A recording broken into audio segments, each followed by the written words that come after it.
За үүнийг бид нэр монгол хэлэн дээр эсрэгцэл заах гэж яддаг, тийм ээ? Ингэсэн хэдий ч энэ үйл явдал болсон. Хоол хэдийгээр хүүтэн байсан ч би хоолоо идсэн. За энэ утгыг англи хэлэн дээр бид нар дөрвөн хэлбэрээр гаргах боломжтой. За нэгдүгээрт in spite of. За in spite of гэвэл бид нар тэгсэн хэдий ч гэсэн утгыг гаргаж байна. In spite of the rain, they continued playing. За бороо гүйл харгалзан, за эсвэл бороотой байсан ч тэд үргэлжлүүлэн тоглов. За хоёрдугаарт regardless of. За regardless of the difficulties, she succeeded. За хэцүү байсан ч, хүндрэлтэй байсан ч тэр эмэгтэй амжилтанд хүрсэн. За гуравдугаарт notwithstanding. За тэгэхээр notwithstanding бол маш формал буюу албан ёсны хэллэг дээр бид нар ашигладаг. За notwithstanding his injuries, he finished his race.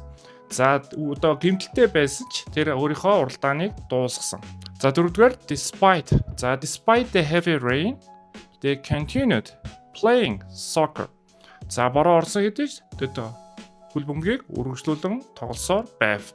За тэгэхээр дөрвөн хэлбэр бид нар хэлж болж байна. Тэгэхээр энэ дөрвөн хэлбэр бол араасаа дөрвөлээ нэрүг, noun, за эсвэл жирэмд буюу үйл үгэн дээр ing заргасан хувилбараар бичих боломжтой.